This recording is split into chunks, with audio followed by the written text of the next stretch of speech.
From Elk River, Minnesota, Bellevue, Nebraska, boat 48, Dustin and Bobby Hike. Hey everybody, what up? Bobby here, Hike Brothers Outdoors.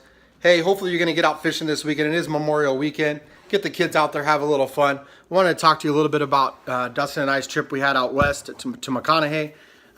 Fishing was tough. We struggled in the tournament. Shout out to those guys that did really well. But one of the things that we found was it was tough to find good material or a good fishing report. So I wanted to give you just a couple minute fishing report on some of the fish that we ran into and kind of what we were doing. So hopefully this helps. Make sure you make some comments. Let us know that you're liking these fishing reports. If you have some extra info or a comment to make, feel free to do that. And don't forget to click that subscribe button too at the end of the video. We appreciate you guys following us, and all we're trying to do is give you guys some good intel and good information. If you're heading out west to McConaughey, hopefully this helps. So one of the things that Dustin and I were doing is we're still running those jig heads that we talked about when we were in Francis Case up in South Dakota. And I wanted to show you guys our setup because I have a lot of people ask me about our setups. Dustin and I both like the Prodigy rod that Cabela's runs. They mark these down on sale quite a bit for around $70. So if you're looking for a good spinning reel rod, their Walleye series Prodigy rod is a good one. I run the Daiwa reels. I really like the Daiwa. Dustin's been running the Pflueger President that he talks about sometimes. But this is a really good combo that if you shop around and find stuff on sale, you can pick up for just over $100, $110, $120. So if you like jig fishing and some of the smaller baits, go with a little bit lighter rod. If you're into a little more heavier bait, throwing jerk baits, things like that, more crankbait style, then you want to go to a little bit heavier rod. So I have a couple of these and I really like them. So I just want to talk about the combo. We're still having some success running the jigs that we talked about up at Francis Case. And all we're doing is just picking short shank jig heads, and we're matching colors. And we like these shorter hooks because you get a better hook set and your minnow or your leech isn't hanging clear off. On McConaughey, we were running leeches. Found some really good leeches at the bait store there on the corner by the dam. They were really nice people there, and found some really good leeches there. But it seemed to be the go-to bait right now. As far as water temps we were running into, we ran into water when we first got there that was in the low 50s.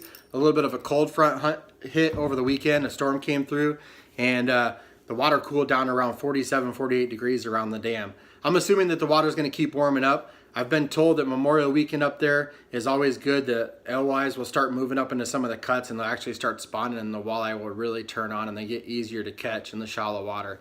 We did find some decent fish. We caught a couple 22 inchers in actually like 8 to 10 foot of water throwing jigs. And then we threw some crankbait type style baits as well. That's where I caught my one that was almost 28 that you'll see here in the clip. Some other fish species that I want to talk about. As far as the walleye goes, last weekend, most of the guys that did well in the tournament were fishing really deep, to be honest. I don't know all their secrets, but they were fishing deep, 45, 50 foot of water, and they were finding those females that had spawned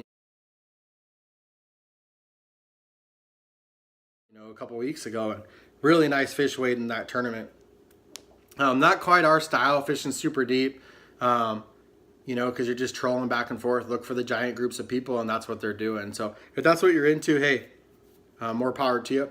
We like to kind of power fish and fish a little more shallow if we can find the bite. There was some guys that were pulling lindies, some long lindies with leeches, and I think they were finding a little bit of success on maybe some of the smaller fish that are kind of in the slot in that 15 to 21, 22 inch range. But man, there was a lot of big females caught way out deep, like I said.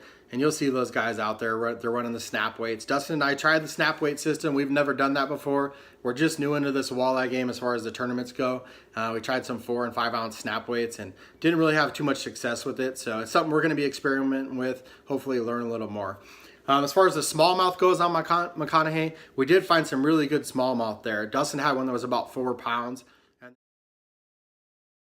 And we had some 2s and some 3s, and we were catching those up shallow off the points, and then anywhere there were rocks where the smallmouth seemed to be pretty aggressive and really nice fish. So if you have the kids out or you're looking just to chase some fish and get some good bites, I would suggest fishing around some rocks and try to fish for some of those smallmouth. Also caught the wiper up towards the dam in one of those deeper cuts that are on the south side, and that was a big wiper. You'll see here in the clip that I caught a wiper that was just shy of 12 pounds, so that was a lot of fun.